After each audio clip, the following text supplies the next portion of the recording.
Mike Smith getting all from West Coast as he clings to the lead from Gunnamera. IRAP is third at the inside. Cameron is fourth. It is West Coast, and he keeps on rolling. And West Coast goes wire to wire. It's the Travers. Live from the backstretch at historic Saratoga Racecourse, this is Racing Across America with Seth Merrow. Racing Across America is brought to you by Pinnell's Restaurant, a Saratoga tradition since 1922. 284 Jefferson Street, Saratoga, just minutes from the track. Thoroughfan, giving the fan a voice. Find them at thoroughfan.com. And Woodbine Racetrack. Pick, bet, and cheer on world-class horse racing north of the border.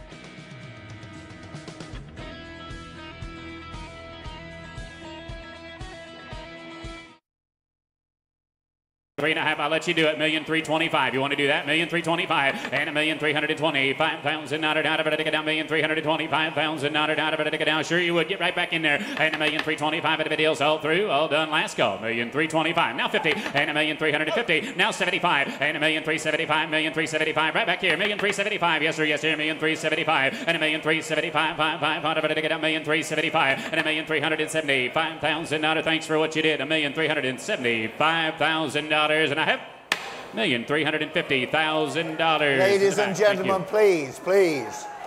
Let's just let the horse get out of the ring safely. That's the main thing. We appreciate your enthusiasm, but they don't.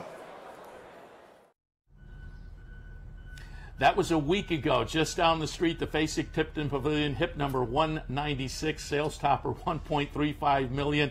We have the purchaser. We'll get to him in just a second. I do want to alert you, coming up a little later on, Matt Hagerty from the Daily Racing Forum. He's going to cover what happened at the Jockey Club Roundtable this weekend and also Albany Law Conference last week. Chris Kay will join us at the bottom of the hour, give a little halftime report on the Saratoga meet so far. 21 days in the books so far, 19 still to go. And then our friend Jim Corns, a longtime Capital O TV personality, but subsequently out at Dubai, Presque Isle. Now he's down in Florida, but I thought it'd be fun to get Jim on while he's in town. But top of the show, our friend Terry Finley from West Point Thoroughbreds again jumped in last week over at Fasig-Tipton for the $1.35 million Medaglia d'Oro runner, hip number 196. Terry, good morning. Good morning. I was thinking about that. That was a lot of fun. A lot of excitement. A lot of cameras.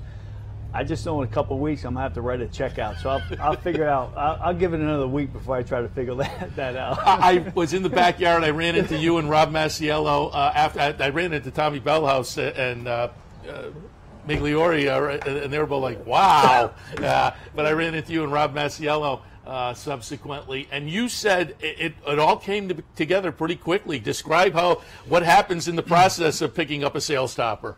Well, we loved him, and a lot of other people did. I mean, he was a horse. I have trainers, that I don't really know that come up to me and say, "Man, that was a really nice horse." So there aren't very many of those over the course of a yearling sale season. I texted a guy literally about 10 minutes before the sale, and I said, "I'm in the foxhole, and I'm in a position, I got to get some help." And he called me, and I looked down, and I explained the situation. He said, "I'm in for a third."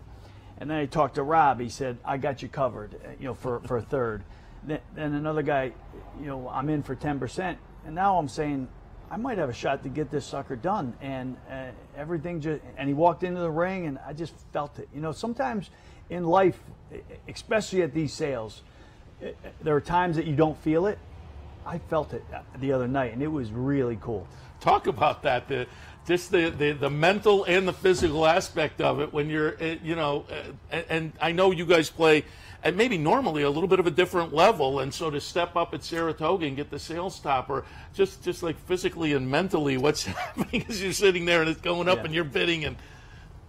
It was a blur, right? I mean, we have never spent. I think we bought a weanling, first crop of a goat sapper for like $750. That was 10 years ago. So we haven't been close to this.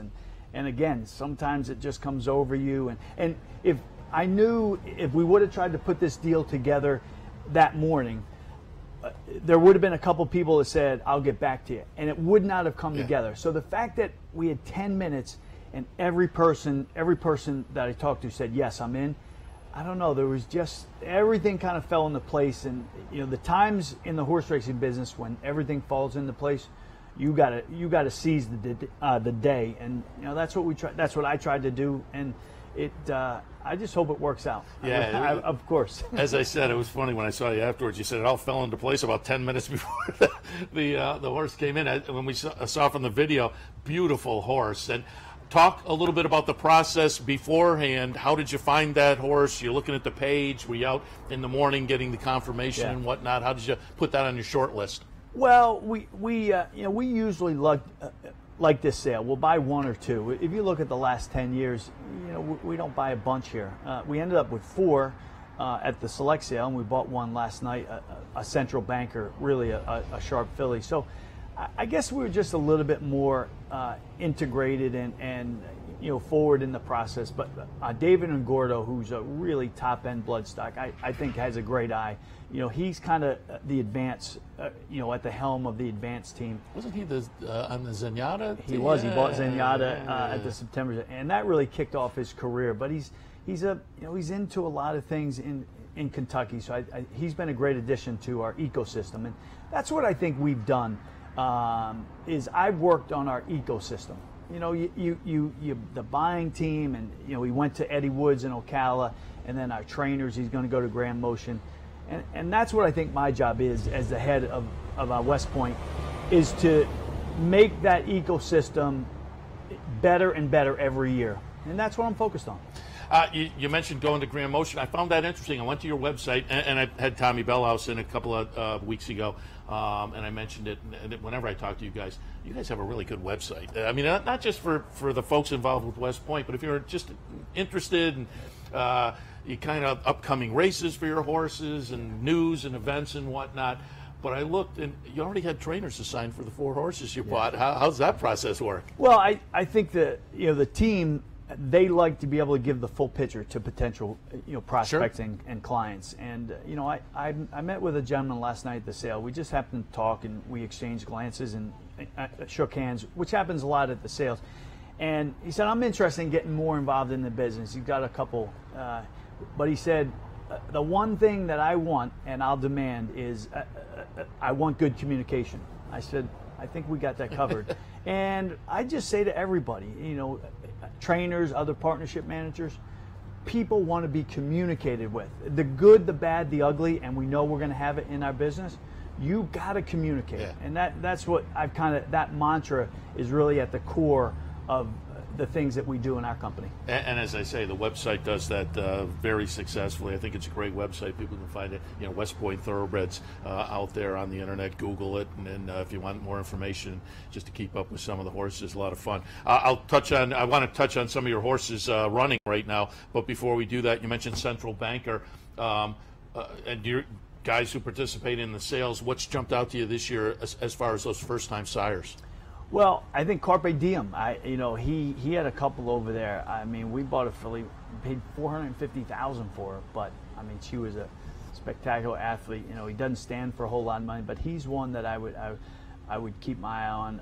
Of course, the Pharaohs, Honor Code. I'm partial to Liam's Map. I mean, there were some really quality ones. I think he's got a big shot. But you know what? They'll get all the hype. They'll have some horses that sell for big money, but they got to do it on the racetrack, and that's the beauty of our business. You can talk all you want. We have the questions, and the horses have the answers.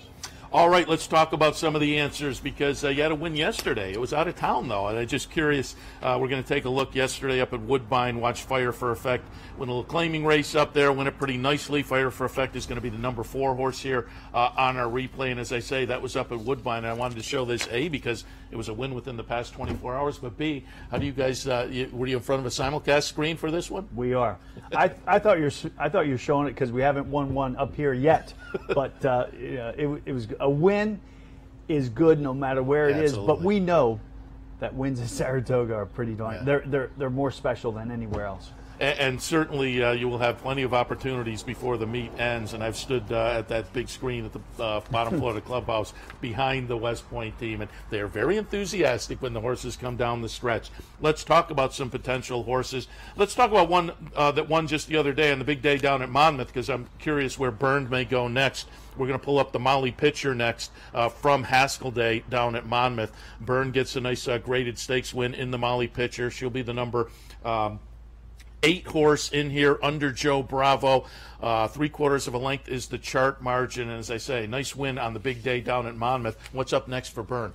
We'll probably get. We were tempted to come back in the Ballerina. I think we're going to give her a little bit more time, and we'll run her at Churchill in the middle of September, Grade 3. But she's a quality filly. She's got a very deep, probably the best pedigreed horse that we've ever had under the black and gold. So the fact that we were able to get a graded stakes win was pretty significant with her. And she finished second as a 2-year-old at Aqueduct and just got beat, had a bad trip. So we were like, she's going to be a graded stakes win. 2 years later, we were like, all right, come on, girl, let's get this done. And I give a lot of credit to Joe Bravo and to Graham. Joe is the king of Monmouth Park, and we actually showed on Twitter. Joe won a race for us down there 25 years ago. Oh, really? So it was really cool to see those. So Joe's been a good friend of our stable for a long time, and I don't say he's an underrated rider, but he's a great guy, and I think he's as good as he's ever was. Yeah, I had him in about a week and a half ago. Nice guy too. It was fun to have him sitting here and talk to him a little bit. All right, we want to talk to one that we talked to you earlier this year about, just after you kind of got in with the proper timing. We were down at Gulfstream Park for the Gulfstream Park Oaks win for Coach Rocks, but I wanted to pull up the Delaware Oaks. Red Ruby has turned into a monster, and you won't run a good second to Red Ruby with Coach Rocks. Talk a little bit about that partnership with our friend Roddy Valente and Coach Patino as well. Yeah, just really good. There again, being at the right place at the right time. I showed up at Gulfstream, and they were all there having a good time, and I saw her breeze by, and I said, who is that? And we had struck up. And I've known Roddy for a while. I didn't know Coach Patino that well, just to say hello. And, I'm very appreciative of the fact that they gave us a shot to come in, because partnerships aren't easy. I know they're proliferating around the industry, and I think that's good. But we all know that partnerships are tough, and you have to be with the right people, and there's got to be a leader. And I think we look to Roddy as the leader of the partnership, and he's done a great job, and he's unbelievably passionate. And if there's anybody that deserves to win a huge race like the Alabama at Saratoga, it is Roddy.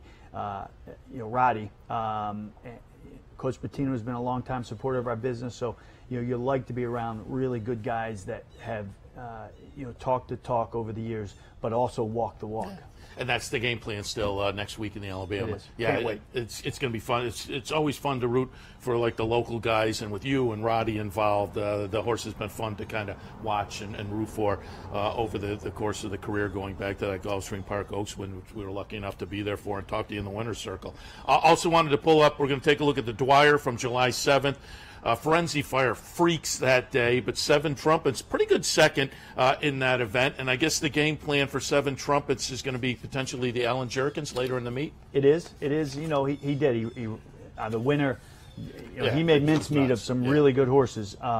And we know that there are times where you see horses where they freak and they just can't replicate those efforts, because they only have so many of those in the tank. Yeah. And so, look, we've had a great month. I was very happy. We were tempted to come back in the Amsterdam, and we took hold.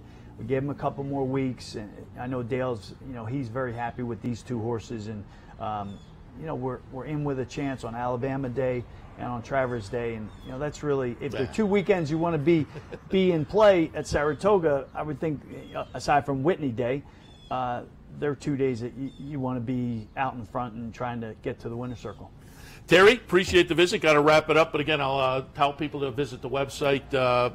They can, you Google West Point Thoroughbreds and you go right to the website, and people can kind of keep up with the entries coming up and root along for your horses or find out more information. You, Tommy Bellhouse, bouncing around the track all the time, and I assume that if people are interested, they can walk up and ask. Absolutely. And that happens too, at the sales and the track. And we just want our business to prosper. If you come into other partnerships or our partnership, you do it your own. We just want people to get into the ownership business, and our game's coming back. It really is. Yeah, it's a lot of fun, certainly, to, as I say, root for some of the local guys. So we always like to see the West Point Silks in the winner's circle. Terry, appreciate the visit. Thank you, Seth. All right, we'll take a break. Matt Haggerty from the Daily Racing Forum will get updates on a couple of the annual conferences that happened up here over the past week. All of that right after this. Birdstone is an outside front. They're coming down to the finish. Can Smarty Jones hold on? Here comes Birdstone. Birdstone surges past. Birdstone wins the Belmont Stakes. You know, and make better decisions, better choices, to know how to connect the dots. In horse racing, knowledge is a powerful tool, but not the only tool. Race results and replays, past performances and live streaming, wagering from all your digital devices. These too are important tools, and you'll find them all right here at Capital OTB. Capital OTB. Become a better horse player. The backstretch workers are the heart and soul of what we do. They're the backbone of the industry. People on the racetrack are very giving people. It's a very oppressive community of people helping one another. We see it all the time.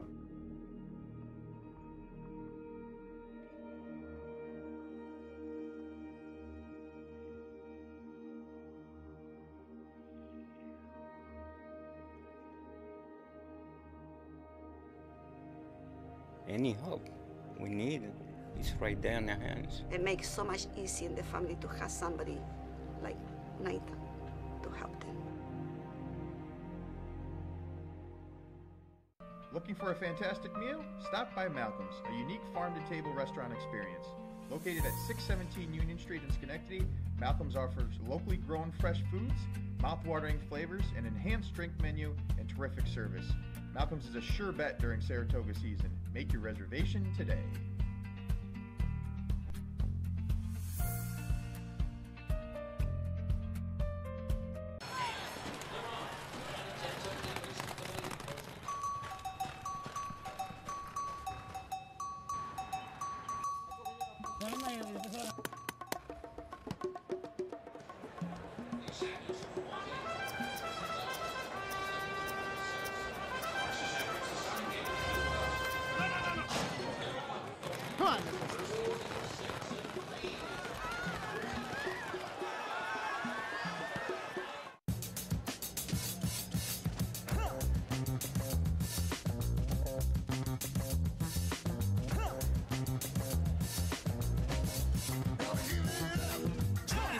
Chain, living it up, living it up, living it up. Pin sagging gold grills, living, trilling the cut, trilling the cut.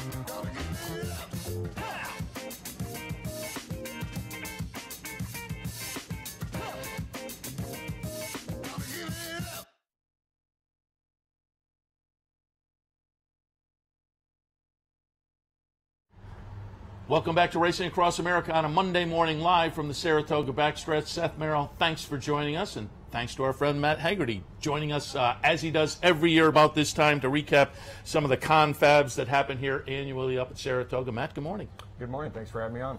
Let's talk first a little round table, because as Terry Finley was walking off, you and he were talking. Terry was obviously over at the round table, and you were kind of commenting.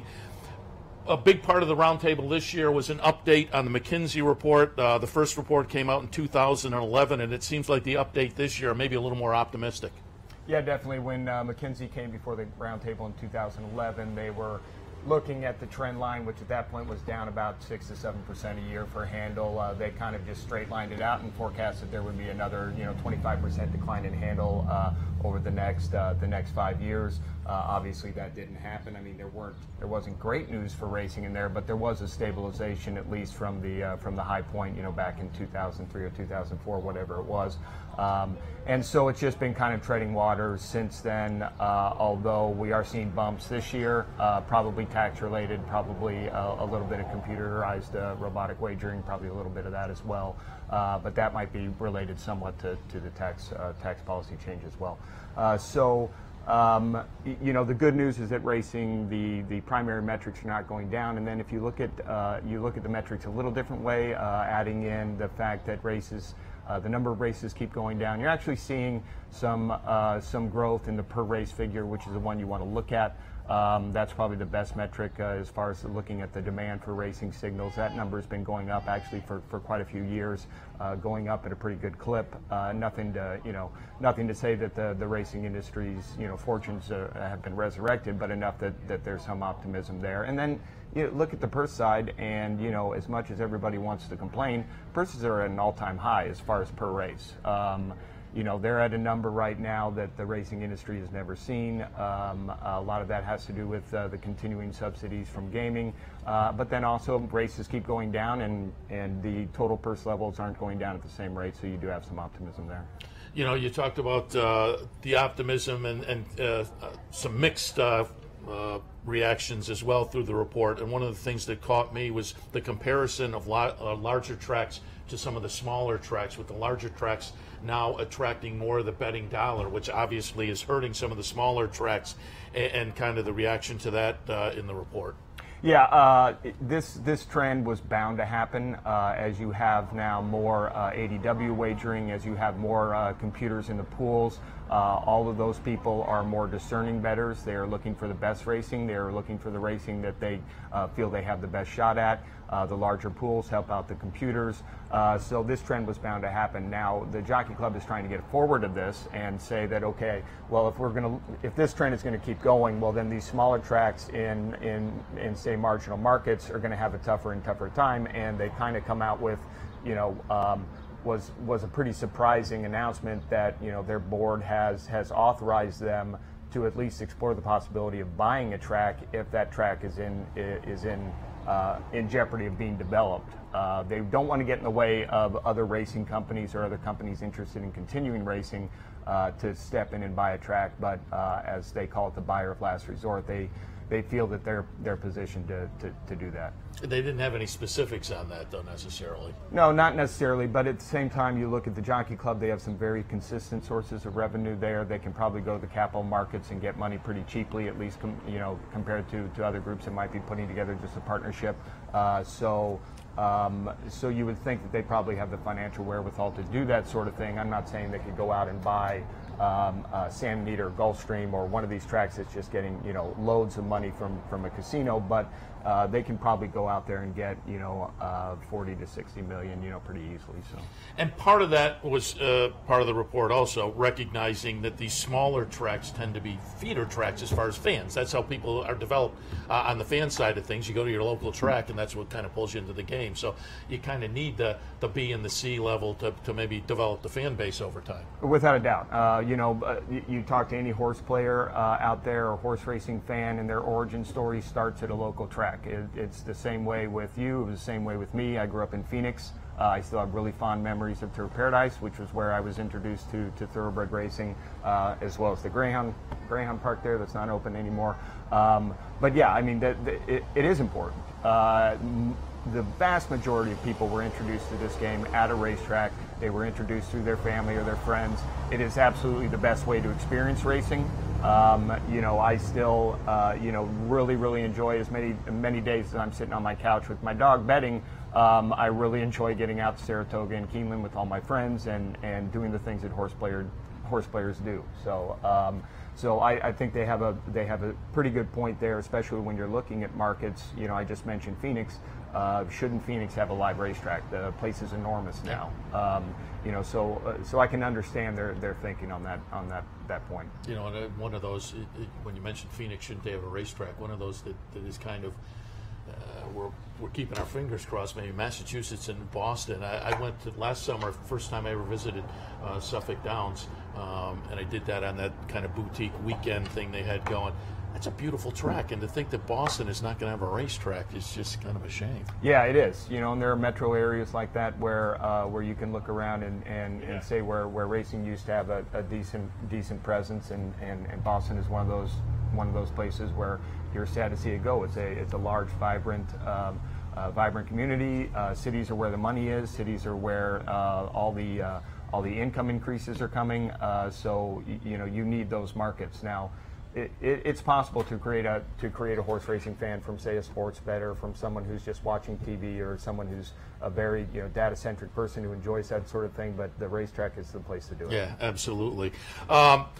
You mentioned sports betting. That was also discussed. And one thing that I found interesting, and I didn't realize, it's from your article, it seemed like I didn't realize this, but I guess to offer fixed odds wagering, they would need legislation or legislative maneuvering done. But I think, you know, the betting, the horse racing industry has talked about that for a while, and now with sports betting coming out, I think to be competitive, fixed odds wagering is probably something they do have to look at.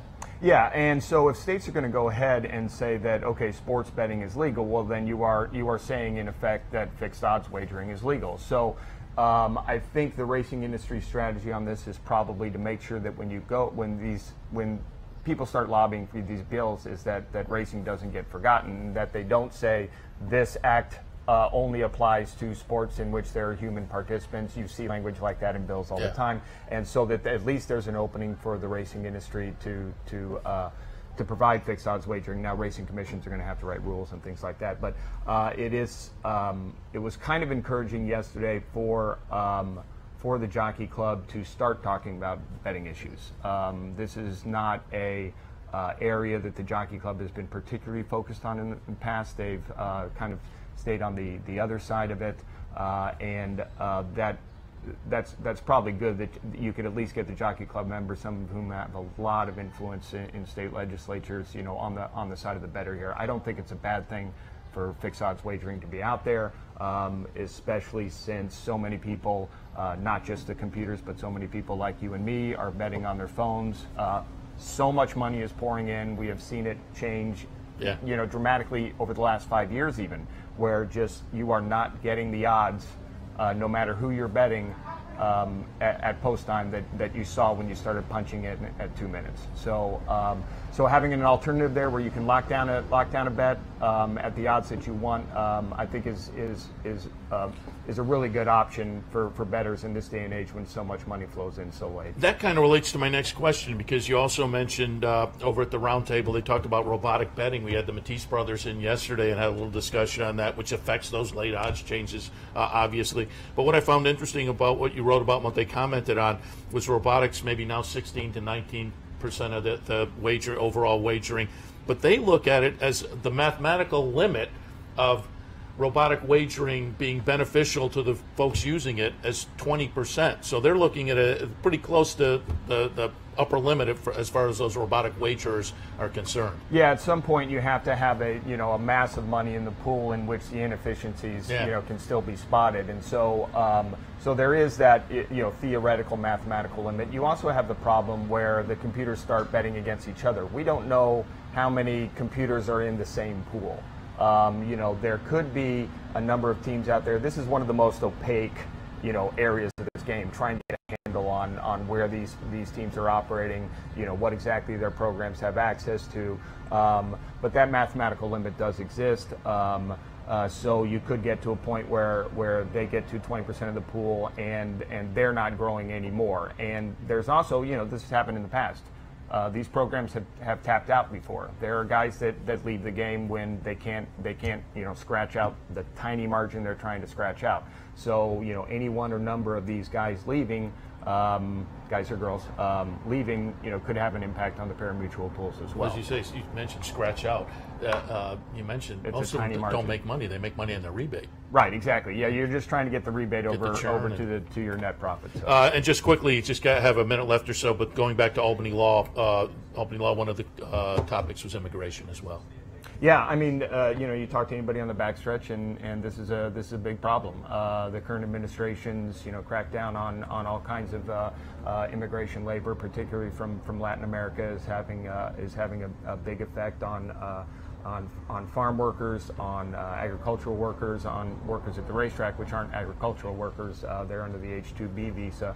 And, Congress tried to sidestep the administration, passed a law in which they could issue another 66,000. The administration, using their discretion, limited to 15,000. And so, there's a lot of people doing a lot more work on the backstretch now, and it's because you can't get the workers in. So, again, the annual confabs that happen up here at Saratoga, where a lot of the overarching topics are discussed, and it seems like there was some optimism floating out there, and so we'll keep our focus on some of that. And the other side of the game, we'll hope for tweaks and changes, but obviously always keep up with all of this by reading Matt Haggerty in the Daily Racing Form. Essentially, what do you have a title? I think I ask this every time you're on. You're kind of the hard news guy. Everything but a horse race.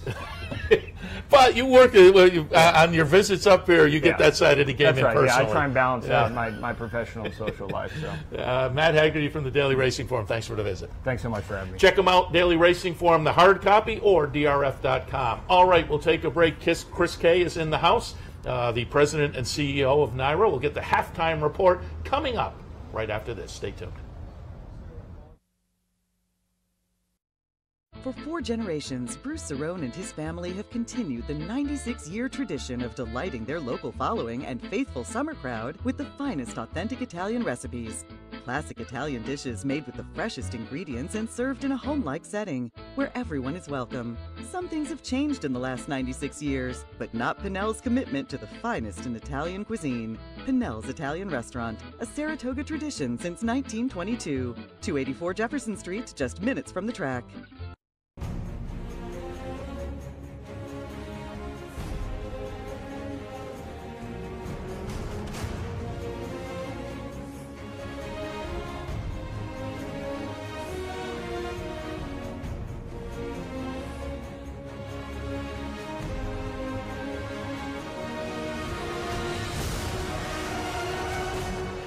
Sign up today for Capital OTB's handicapping series and plan your trip to Las Vegas.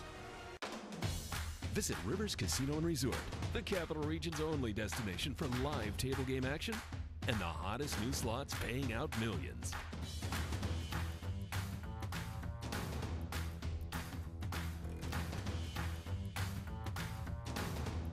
And they're off. Horse betting is now at Rivers Casino and Resort with Capital off-track betting terminals and live tellers located just off the gaming floor at Van Slyck's. Get in on all the action at Rivers Casino and Resort.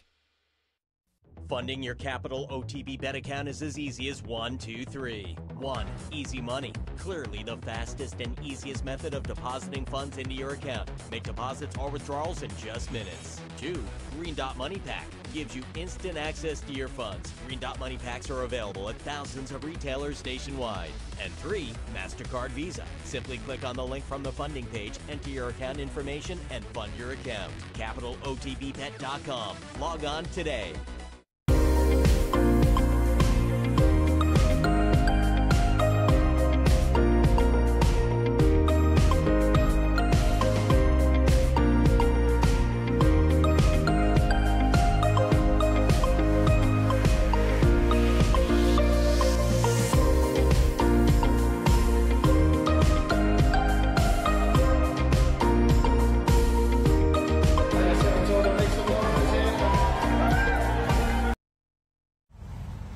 Welcome back to Racing Across America. As promised before the break, joined now by Chris Kay, CEO and president of NYRA. I saw Chris in the winner's circle yesterday. I said, come on over, let's do a halftime report. Welcome.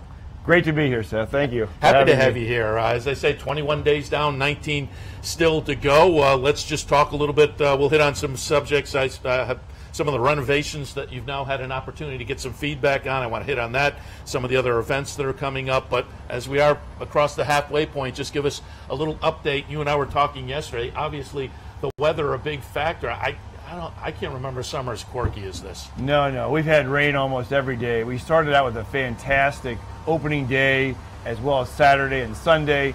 And then I think it's rained almost every day ever since. And sometimes the rains have been almost torrential. I mean, we had 2.5 inches one night, which is reminiscent of my days in Orlando, Florida. And of course, so the ground has been saturated. We've had to take a number of races off the turf just because it's for the safety of our participants. And hopefully we'll have warmer, sunnier days for the next 19. Yeah, and you know, the racing has certainly held up very well. Monomoy Girl, Diversified, Mind Your Biscuits, Imperial Hint, Voodoo Song the other day, a great story. I mean, that horse just absolutely loves this track. And the people have turned out, and you know, we talk about it here when we're here in the morning. We look out from the tent, and it'll be overcast as it was when we did the handicapping show this morning. I'm looking out now. The sun is shining. So don't anticipate if you're home. If you're thinking of coming up to the track, come up. Because, again, as you say, it's kind of like Florida. There have been a bunch of days where it's a beautiful day, a shower blows through, and then it's beautiful again. Exactly. And there's something here for everyone. You know, when it does rain, we've got plenty of area for cover, and there is a lot of fun. And so this is one of those things where I think also we have a certain amount of pent-up demand for people that have wanted to go to the track the last couple of weeks. Come out now because it should be great weather. Yeah, I had some photos that the guys will put up from the backyard. Just a few days. Friday was a gorgeous day, and I think it was over 30,000 the paid attendance. And we get one of these gorgeous days, and people just show up. But as I said, the backyard, a nice crowd out there on the nice days. And again, even some of the other, like Whitney Day. It was a gorgeous day up until just 2 minutes before the Whitney, and then it rained, and then it was nice again right after that. It's been very quirky. But as I say, also wanted to touch on some of the renovations you made. You and I were talking in the winner's circle yesterday, and the guys are going to show some pictures from an area I hang out in, which is you go up that outside escalator. The top of that escalator, there are some sand machine betting windows there, and some folks sit on the benches. And I'm in the press box most of the day, but I like to get down and watch a few races and just see what the crowd's like. And so I hang out in that area a lot. First couple of days at the meet, and the folks can see with the pictures, I was there and I said, man, it's changed. It's really nice now. And it took me a while, which is a compliment, to figure out exactly the change, because it used to be an awning. And it took me a couple of days to remember that and realize that, which, again, is a compliment in how well this new fixture fits into the overall scheme of how the plant looked. But with this new roof, there's a practical aspect of it, and you'll touch on that. But just the aesthetic aspect with that old awning, there were the stanchions there in the middle. And again, that shot we had of, it's like, I call it a boulevard. It's just a really nice, you guys did a great job. And as I said, you can also talk to the practical aspect of it. Right, so it is a beautifully new area. Because when we had those awnings, the red and white awnings would create a pink hue underneath it, which wasn't that great. And we had a stanchion, it seemed like every 4 feet. Yeah. And so it was cluttered, and it just wasn't great. Now it's all wide open. We've put in all those new pillars, and it's been a much better experience for all of our fans, both in the club terrace as well as along the boulevard, as you said. The practical aspect is this. By virtue of doing what we did with these copper roofs, and by putting in 56 supporting beams underneath, we have extended the life of the building by an additional 50 years. So I don't know whether or not this building was good for another 50 or 75 years, but whatever it was good for last year, add 50 more to it. So it's kind of like this group is paying it forward.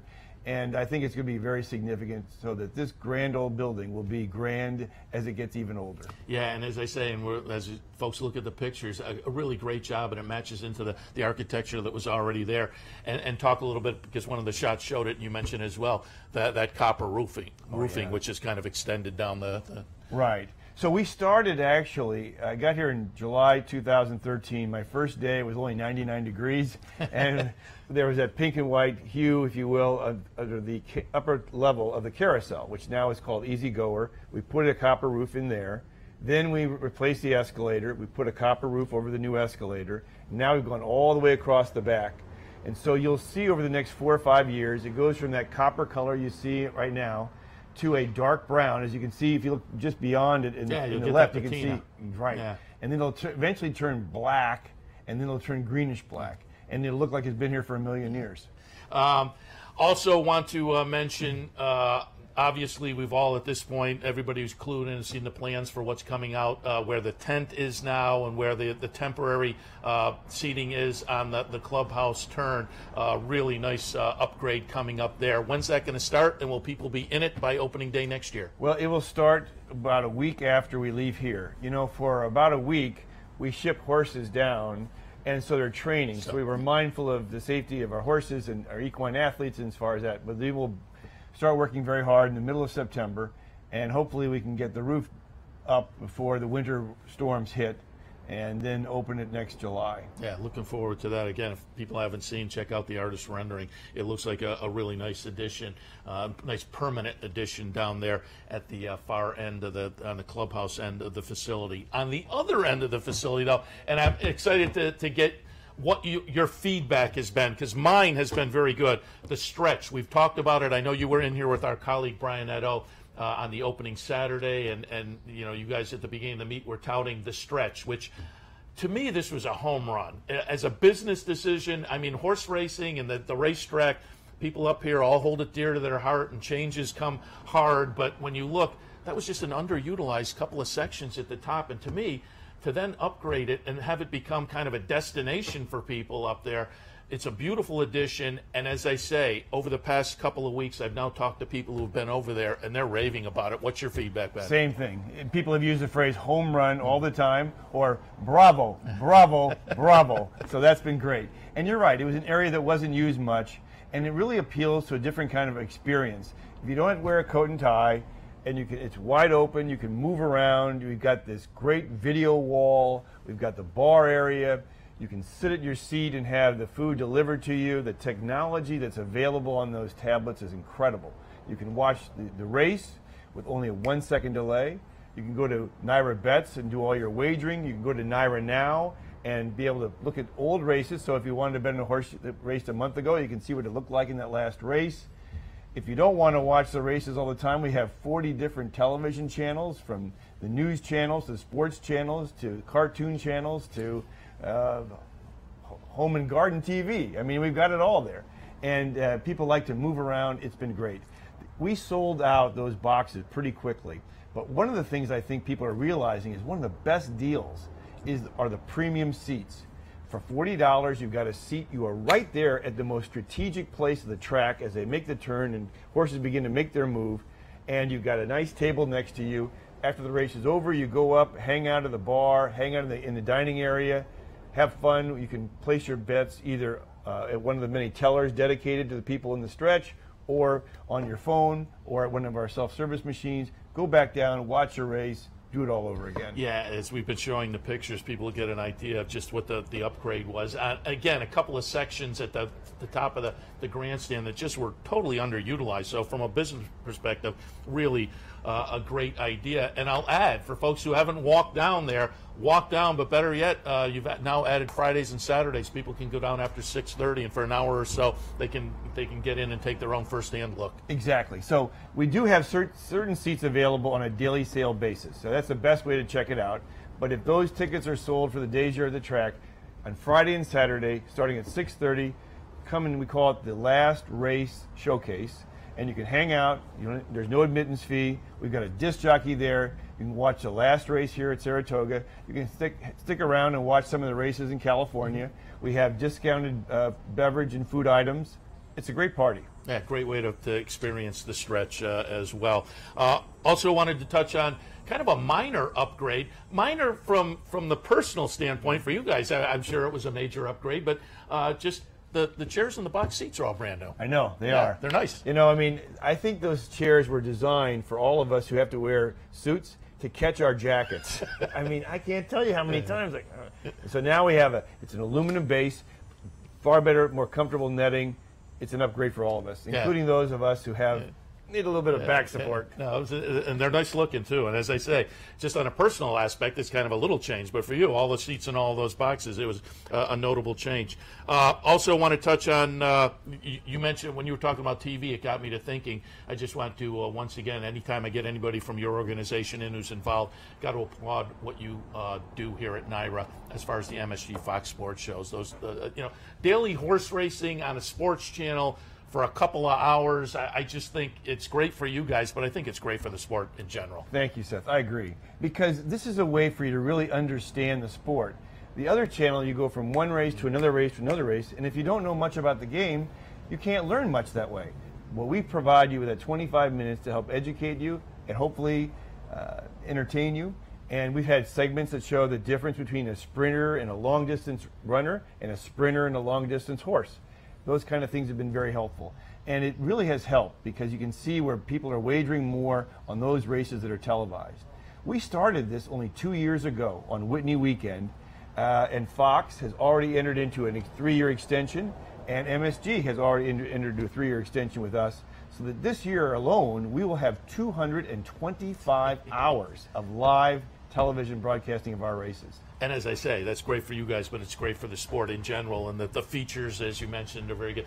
Rich Migliori did one on 4-Star Dave, who, of course, was a fan favorite up here for years and years. That was a lot of fun to watch. But those features, a lot of behind-the-scenes things, highly recommended. NBC, of course, in town for some weekends here as well. That's always beneficial. Also want to mention, speaking of high profile, you and I were talking as you came up, we wanted to hit on Travers weekend the night before the Red Jacket ceremony, and this year folks are going to want to turn out for that. Bob Baffert will get the Red Jacket. Exactly. Bob Baffert is our inductee this year. Bob has had a great career, but let's just think of the last 4 years. 2015, American Pharoah wins the Triple Crown. 2016, he comes here with Arrogate, wins the Travers in record time. 2017, he comes to Travers and wins with West Coast. 2018, he wins the Triple Crown with Justify. That's a pretty damn good 4 years, and it's just part of a very great career. So we're looking forward to acknowledging Bob and all of his accomplishments on that Friday before Travers on Saturday. That's a day where we showcase the New York breds, and I think the induction ceremony will occur around the 4th or 5th race in the middle of the card. Hardly need a day anymore to showcase the New York breds. There, you have the Whitney 1-2, and then Voodoo Song on the weekend. Sue's Fortune also, so they're doing very well. And the sales. Yeah, the sales record was very sales. I mean, not only record for the amount, I think it was 14% higher than the record that was set last year, but also the average price was 20% higher, which is, again, another record. I got to tell you, I think Jeff Canizzo and his team is doing a great job, and I think we're all grateful because of what the New York Thoroughbred breeders are doing. Yeah, we had Jeff in the other day and applauded him. In the middle, we hadn't even reached Voodoo Song and Sue's Fortune in the sale, and they were already knocking it out of the park. You mentioned Travers weekend. That all happens the day before Red Jacket and the New York Showcase, but we do have to mention the Travers itself. Obviously, people are going to want to show up. Justify, unfortunately, retired, but that means a nice full competitive field is kind of lining up for the Travers, and still some grandstand seats available, which are discounted if people buy ahead of time. Correct. So you can buy them for $10. We are actually selling at a faster rate than we did last year. We have a few clubhouse general admissions left, but primarily it's going to be grandstand general admission. Buy them now. All the reserve seats are gone. Almost all the clubhouse general admission are gone. So buy them now, and they're going, as I said, at a faster rate than last year. You buy them now, it's cost you $10. I think it's day of, it's $15. So this is the time to buy.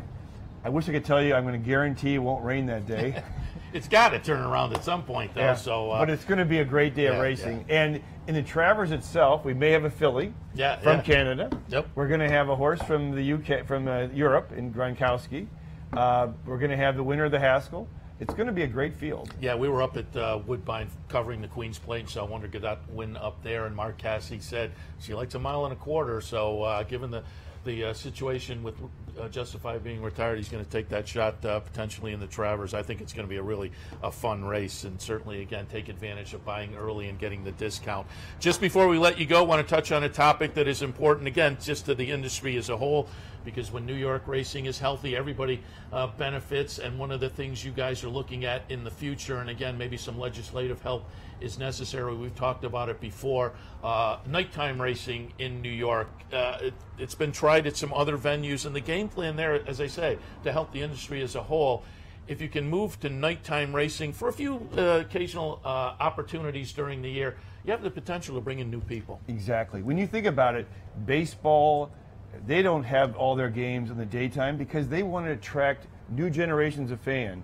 What are new generations of fans doing during the daytime? They're at work.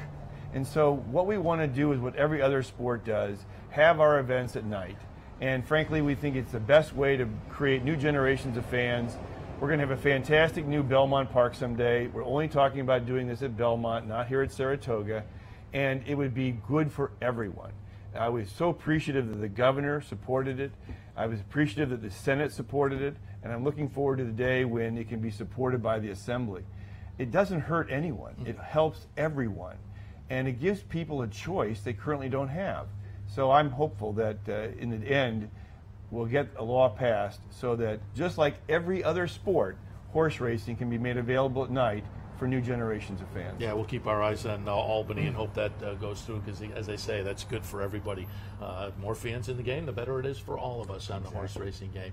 Chris, appreciate the visit. And again, congratulations on a good start to the meet. The weather's been a little funny, but as I say, the renovations are great. I've gotten great feedback myself, and it sounds like you have as well on a lot of the upgrades and some upgrades still to come. But hopefully we'll check in again in about 3 weeks, and all will be good. All will be good. We won't be soggy. There you go. Chris Kay, President and CEO of the New York Racing Association. We'll take a break. Our friend Jim Corns hasn't been on the network in a while, but we're going to pull him back in for a little Memory Monday. He and I were talking yesterday. It's not Throwback Thursday. It's Memory Monday, as Jim Corns will be sitting in again. Stay tuned. That comes up right after this.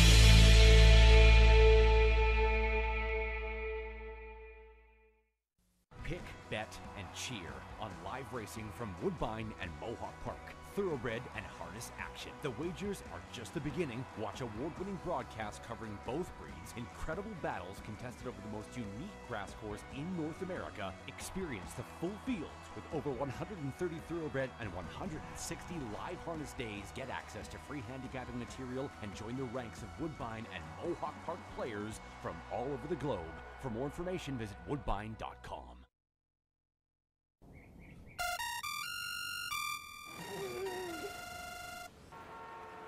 Come on. I want sales reports on my desk by Monday. Whoops. My bad. Love racing? RTN brings you every live simulcast on your home television, plus live video streaming and race replays on your PC and mobile devices. To order, visit rtn.tv. RTN, a breed apart. The backstretch workers are the heart and soul of what we do. They're the backbone of the industry. People on the racetrack are very giving people. It's a very oppressive community of people helping one another. We see it all the time.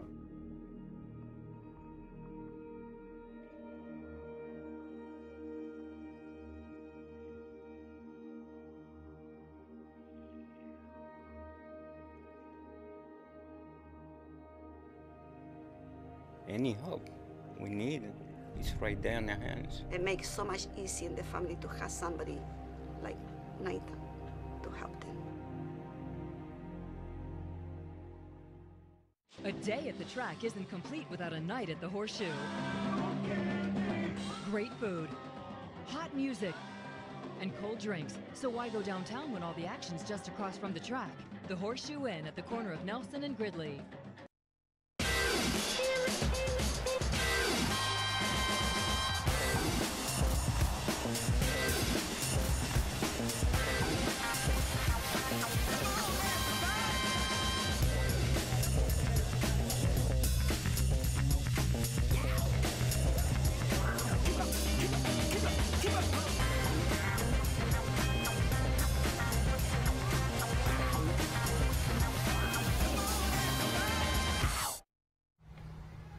Welcome back live from the Saratoga backstretch. It's Racing Across America, as promised before the break. Memory Monday. I like that. We came up with that. Jim guy came up with that. Not Throwback Thursday. Memory Monday. He hasn't sat here next to me in I don't know how long it's been, but we're happy to have you. Jim Corns. The seat still feels the same. Thank you for having me back. It's great to be back with my OTB, Capital OTB family, and spending a few days here in Saratoga. But yeah, we're getting the band back together little by little. I like that, it's not the Blues Brothers, but it's okay. Yeah, I like that. It's fun. Certainly, it's not that we don't see you often. You're up here during the meet and clearly come back and visit us many, many times. And we see you at various venues, too. Down in Florida, when we're down there, we see it. I saw you at the Belmont Stakes as well. I happened to be chasing Todd Pletcher that day, so we kind of crossed in the night. But everybody chases Pletcher. Come on.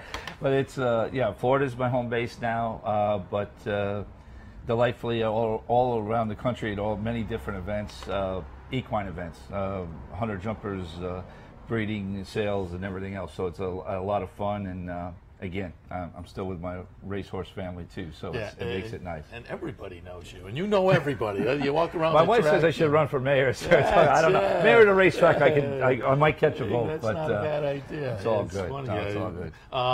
And we'll talk about your current position in just a second. But before we do that, for folks who remember you from the network, update us on since then. Certainly. When I was doing the morning show on the weekdays down in the studio, what are we going, 3 or 4 years back, we would do the Dubai Carnival, and we would talk to you by phone. So there was time in Dubai, talk a little bit about that, and then out at Presque Isle as well. Yeah, I used to do, spent many seasons, first courtesy of trainer Karen McLaughlin in Dubai is when I first started, and then started doing more and more for the World Cup, and then eventually the Carnival, and used to do the reports back with Capital DP and during the season.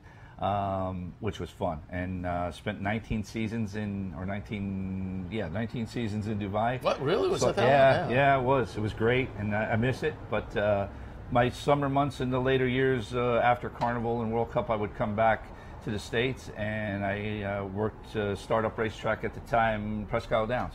So I learned a lot more about the front side of the game, if you will, the racing office. I did I was assistant racing secretary, stakes coordinator, which I love, and paddock judge, claims card. I think I've done it all. I might have parked a few cars in my time too, but I got to meet, as you do in this game, we meet a lot of great people, and that was a lot of fun.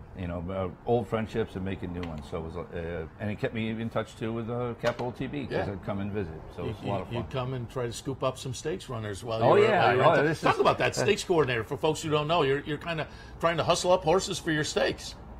Yeah, always. That's what it is. It's kind of recruiting. I actually still do it for my new job now. That I love, and it's finding horses that you need to put into make your best fields, your best races.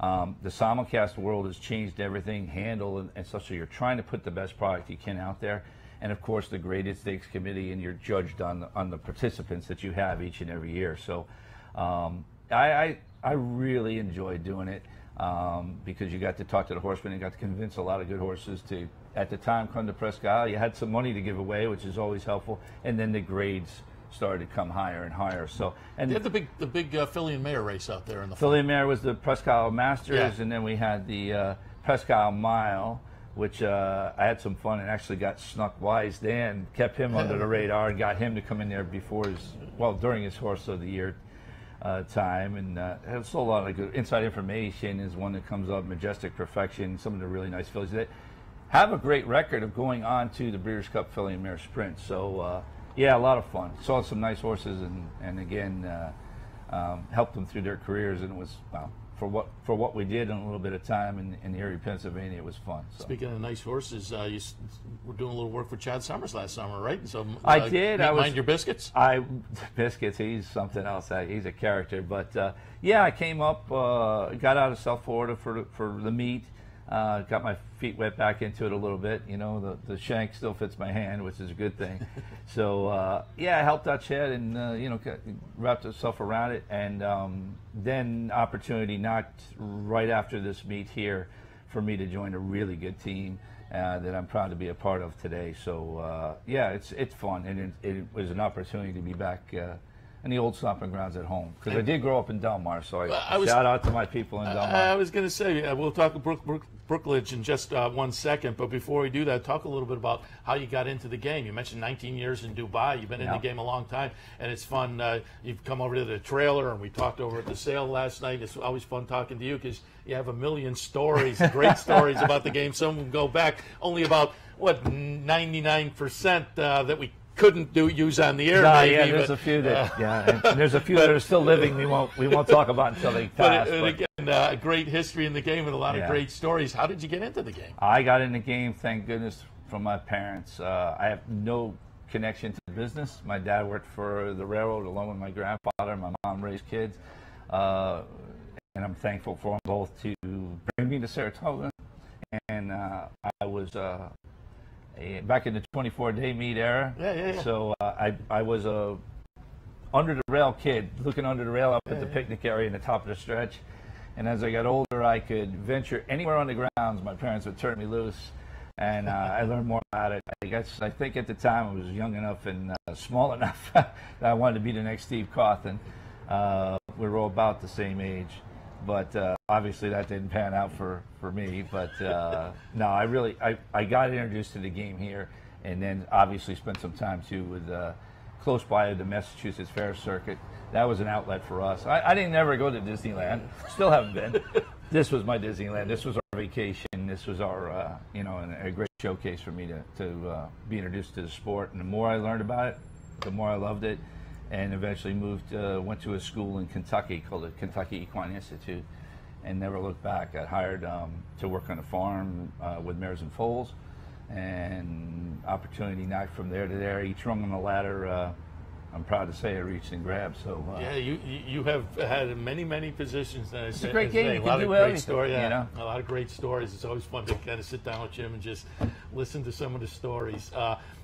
My only experience with the fair was Northampton. I went once and I saw Zippy Chippy's last race, but I kind of that was enough to get me to miss the fairs. I think you could do an hour on fair stories alone, and I'm sure there's lots of people out there that have great memories of it. Yeah, it was a fun time and a different side of the sport, but it was great. And I was here on a Monday watching the Grade 1, the Forgo, I think, the last day of the meet, and on Thursday I was at Northampton watching Zippy, and ran into Matt Graves there. Of course, you always run into somebody you know at the track. My wife still laughs at me. She goes, "You don't know that guy." I said, "No, does he know you?" I said, "Yeah, hey Jimmy, how you doing?" So it's always, when you least expect it, you run into somebody. But the fairs were special, and then again, you saw good horses and good riders. I mean, at the fairs, but especially here in the other years. I love looking through the old, I love the history of the game. I know the game's changed, but we need to cherish what we've had. And I love looking through the old programs and, oh, look, a 14-horse field and 11 of the guys are in the Hall of Fame. A lot of fun. Moved out of my longtime place in Amsterdam a couple of years ago, so I was up in the attic doing just that, going through boxes and old racing cars. And you get nothing done that day. You're sitting there, look at it. Another trip down memory lane, All right, let's update folks to where you are now. Brookledge Horse Vans, and talk a little bit about that experience and what that entails. Yeah, I was approached late last year, and it really couldn't be happier. I work for a really good company now, a family-owned and operated company since 1954, I believe it is, Brookledge Horse Transportation. If you're in town or around on the road, you've probably seen those big blue and white vans. Big Blue, as they're called. Really, really great group to work with, and we deal with all kinds of horses from really all around the world. We have Brookledge Horse Transportation, which started as ground. We've also ventured into Brookledge Air, which is domestic, and then also the International Import-Export Division, which is Horse America. So they're all together, based out of Oley, Pennsylvania is where the original farm was. We're still running the business out of the farmhouse, but great company because we cover everything in America. We're all across the states. We've got trucks everywhere, and coast to coast, and it's fun because you get to move the game, and not just racing. We do everything. Family pets to look at who's that guy right there in the gray hair? Is that like that's me? Is that like a container where you load them on the ground and then the whole container gets loaded as a stall? Yeah, I actually they approached me to run the flying division, and a lot of my experience in Dubai obviously led to them approaching me, which I'm thankful for. And yes, to answer your question, horses do fly, and they actually travel in a what we call a jet stall, which you could fit up to 3 horses in. It is a container. That as you can see, they get it a lot of room there. I like to put two across, or maybe 3 at the most, but they've got everything they need. They've got attendants with them, or flying grooms, what you call them, and myself included at times. I have done it. many times. But hay, water, they really enjoy the trip. And you can't believe on a lot of the cross country or international flights how horses ship great. They sleep. They sleep a lot.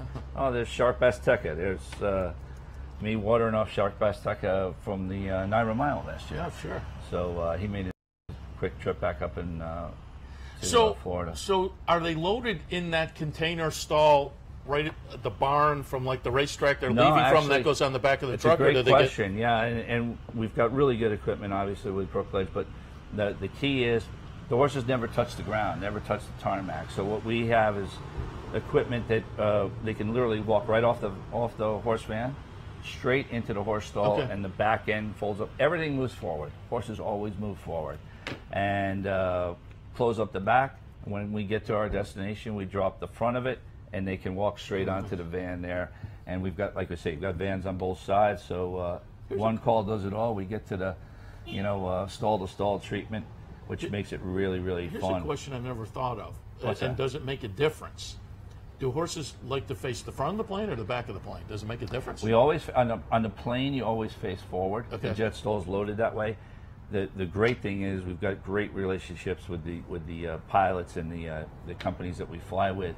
To answer your question, facing forward, takeoff and landing. On vans they can go both. Some horses like to ride backwards.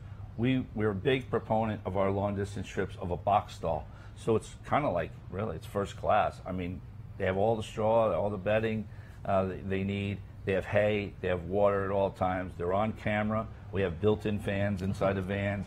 So they travel pretty good. Nice. But it's nice for them to relax, especially the long distance. And you know your horses, and the trainers know their horses as to what, we've got to listen to them. The trainers know, the handlers know exactly what's best for their horse.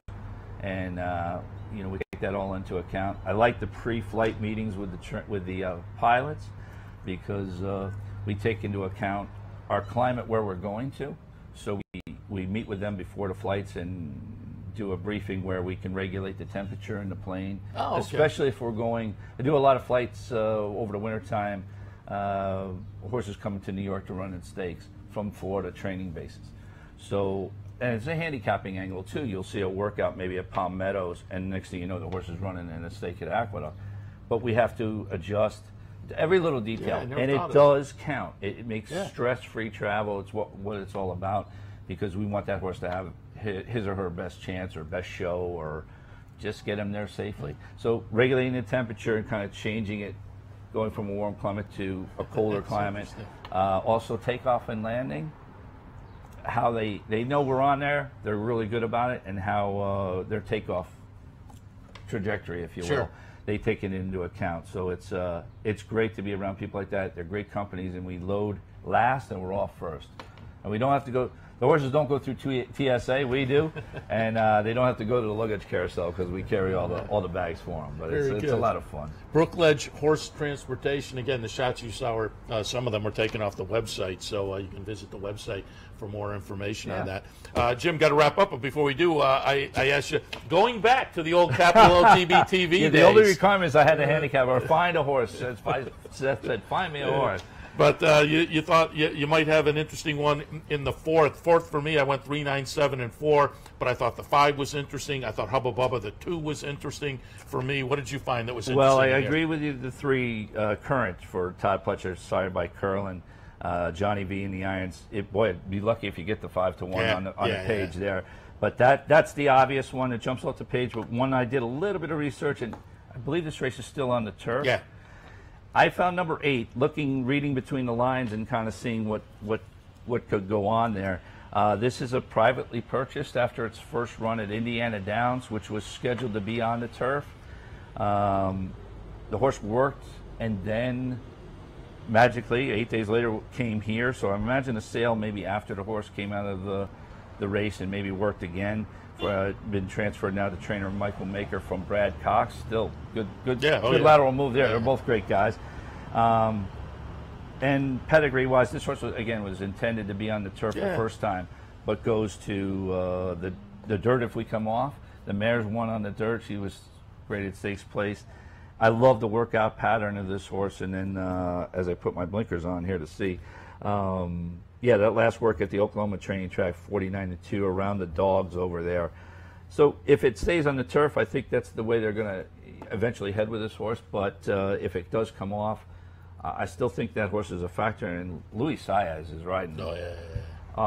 He's one of those, I don't even want to call him an up-and-comer, but he's one of those value guys, and he does ply his trade in South Florida most of the winter. But up here, he's one that's definitely grasped how to ride Saratoga. Yeah, he's having a great meet. Really good. That's an interesting horse. That's one that I have to admit I didn't look at first, but as you talk about it, I may have to throw it into the mix as well. I think this is a fun race. Yeah, it's a fun race, and I love two-year-old races, and I think what we're seeing here at Saratoga, we always love them because they're the stars of tomorrow. We kind of can say I was there when he broke his maiden or she broke her maiden, but I think now Saratoga, I'm going to say look at all of these horses, or if you're just your handicapping, to wager late. Watch the paddock, watch the post parade, especially with the two-year-olds, because now more than ever, this is the first time these horses are seeing a crowd. Yeah. A lot of racetracks now, there's not a crowd. They have to walk through the picnic area, go to the paddock, and then see down the lane, see people that they've never really seen this many before. So be a little forgiving but understanding, and I think that's one I'll be keeping my eye on this afternoon. I like the thought process there. Jim, as always, appreciate the visit. Happy to have you sit in, as they say. If you need to fly a horse or put one on the come on, let's go. We'll get you there. Well, I'm thinking you said first class ride. I'm thinking maybe I'll come next flight. I'll sit in with the horse. We could do that. Because the human first class I can't afford. But maybe I can sit in the stall. If I eat it, get you there quick and easy. Don't worry about it. We'll get you right to Santa Anita. Let's take a trip out. Not a problem. Like Jim Corns, again, happy to have him back in down Memory Monday Lane, as it were. Jim, thanks. You got to name a horse that. I'm thinking, we were talking about that last night, too. Memory Monday. So keep your eyes on the racetrack for that one in the future, perhaps. Thank you Jim, very much. Thanks again. Appreciate Brook it. Ledge Horse Transportation and much, much more on Jim's resume. All right, appreciate Jim stopping by. Chris Kay from the New York Racing Association. He stopped by for a little halftime report as well. Matt Haggerty gave us an update on the two industry confabs that were held earlier this week here in Saratoga. And Terry Finley, who had the sales topper down the street last Monday and Tuesday at the big sale. So it was a fun show today. Hopefully you enjoyed it. Hopefully you'll enjoy the races this afternoon as well. We'll be back on Wednesday morning, as that's when racing will resume, with the handicappers report at 9 a.m. So in the meantime, let's all cash some tickets this afternoon and end this week on a high note. Meet you back here again Wednesday morning.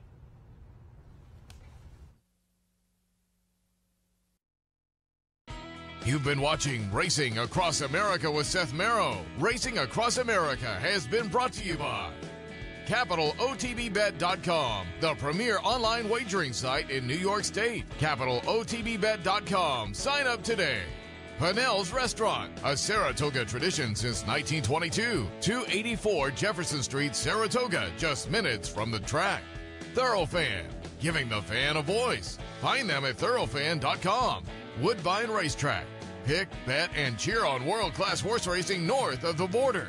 And the new Capital OTB mobile app. Wager anytime, anywhere. Download it free from the iTunes Store or Google Play.